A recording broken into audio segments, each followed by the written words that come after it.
আমার মেয়ের নিয়ে আমার অনেক স্বপ্ন যে আমার মেয়েরা এমনি পড়াশোনাও করুক, পড়াশোনার পাশাপাশি খেলাধুলাটা ভালোভাবে চালিয়ে যায়।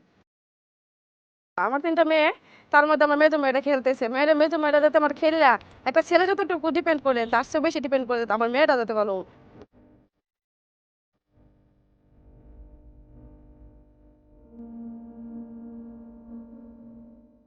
ময়মনসিংহের ছোট্ট একটি গ্রাম কলসিন্দুর, যেটা আজকে ক্রীড়া জগতে গর্বের বিষয়। এখানকার মেয়েদের পায়ের জাদুতে গ্রামীণ মাটির গন্ধ বাংলাদেশের জাতীয় পতাকার মর্যাদায় মিশে গেছে।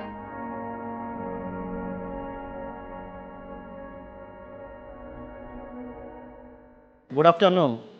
ভালো আছো সবাই? আমরা কোত্থেকে এসেছি জানো? আমরা ঢাকা থেকে এসেছি। স্কয়ার ফার্মাসিউটিক্যালসের নাম শুনেছো? আমরা তোমাদের গল্প অনেক শুনেছি, কলসিন্দুর গ্রামের কথা। এবং এখানকার অনেক মেয়ে ফুটবলার যে জাতীয় দলে খেলে এটা আমরা জেনেছি। এবং তোমরা হচ্ছে সেই ভবিষ্যতের জাতীয় দলের প্লেয়ার। ধন্যবাদ জানাই স্কয়ারকে যে আমাদের এই দুঃসময়ে আমাদের পাশে দাঁড়াইছেন। কারণ আজকে আপনারা জানেন কলসিন্দুর মানে নারী ফুটবল, নারী ফুটবল মানে কলসিন্দুর। কলসিন্দুরকে নারী ফুটবলের আঁতুড়ঘর বলা হয়। এখান থেকে জাতীয় টিমে বিভিন্ন সময় প্রায় 17 জন মেয়ে জাতীয় টিমে অংশগ্রহণ করে। বর্তমানেও ন্যাশনাল টিমে অনেক মেয়ে আছে যারা বাংলাদেশের ভাবমূর্তি উজ্জ্বল করতেছে। তবে আজকে যে অবস্থানে মেয়েরা চলে আসছে সেটা একদিনে হয়নি।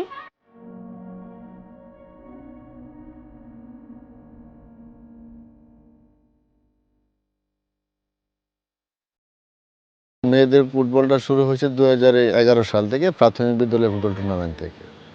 ওই প্রাথমিক বিদ্যালয় ফুটবল টুর্নামেন্ট দিয়েই মেয়েদের অগ্রযাত্রা শুরু। প্রথম অবস্থায় শুরু করতে গিয়ে দেখা গেছে যে আমরা যেহেতু ধর্মীয় এলাকার মানুষ, আমাদের ধর্মের একটা ব্যাপার স্যাপার থাকেই। প্রথম প্রথম কিছুটা বাধা ছিল, পরে আর বাধা হয় না, স্বাভাবিক অবস্থায় ছিল।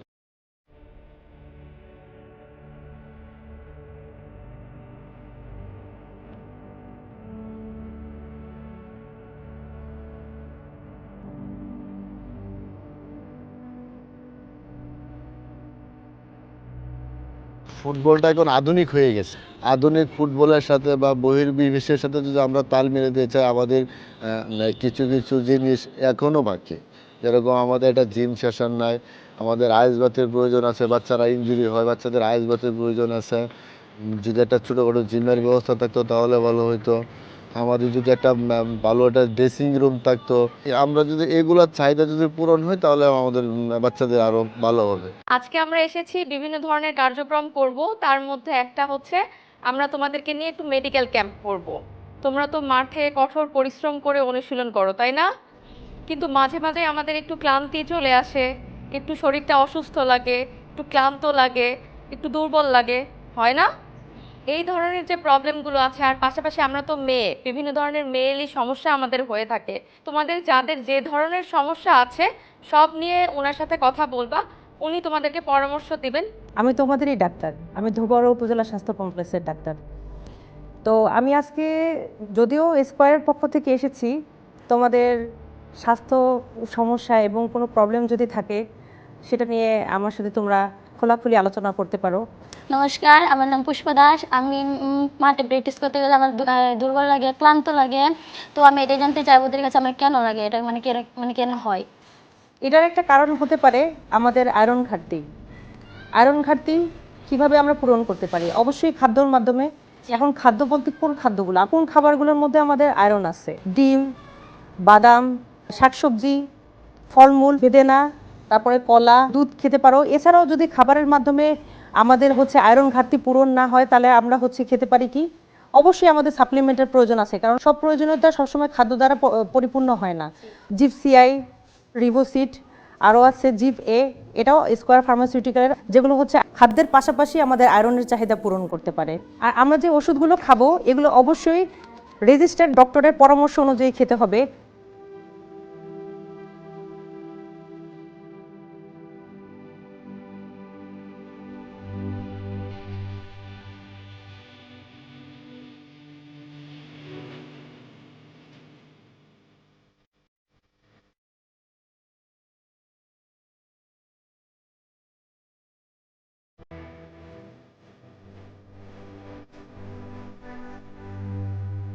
আমাদের founder chairman mister Samson H Chowdhury তিনি সবসময় বলতেন যে স্কয়ার পরিবারের প্রতিটা সদস্য তার নিজের পরিবারের মতোই, এবং তার এই চিন্তাধারাটা আমাদের মধ্যেও সঞ্চারিত হয়েছে।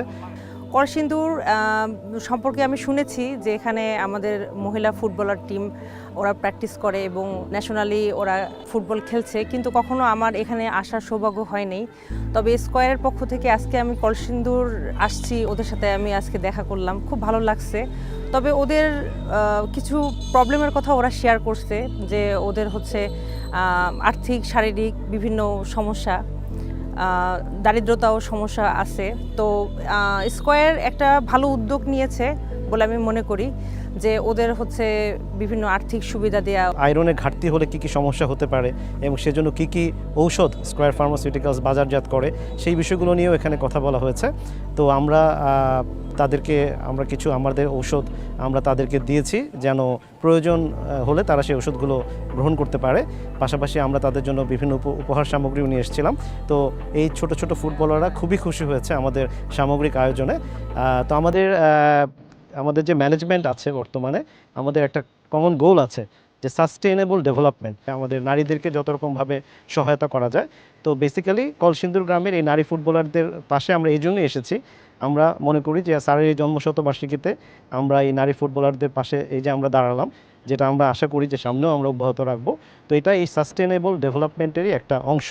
তো আশা করব আমরা এইভাবেই কলসিন্দুরের এই ফুটবলারদের সাথে আমরা সবসময় পাশে থাকব, এবং এভাবেই স্কয়ার ফার্মাসিউটিক্যালস দেশের জনস্বাস্থ্যের জন্য সবসময় কাজ করে যেতে বদ্ধপরিকর।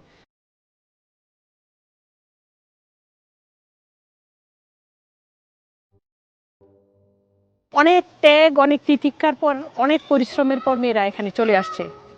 আমাদের এই দীর্ঘ জার্নিতে আমাদের সাথে অনেকেই ছিলেন, অনেকে এখনও আছেন, এবং সবচেয়ে এখন যে দুঃসময়, সেই সময় আমাদের হাতটা ধরেছেন স্কয়ার, পাশে আছেন ব্রেক। ওনাদেরকে আমি কৃতজ্ঞতা জানাই, কারণ এই সময় যদি আমাদের পাশে ওনারা না আসতেন, হয়তো আমাদের খেলাটা এই মুহূর্তে বন্ধ হয়ে যেত। আমার এই 2 মেয়ে নিয়ে খুব স্বপ্ন, আমার ছেলে নাই, আমার মেয়ে নিয়ে স্বপ্ন।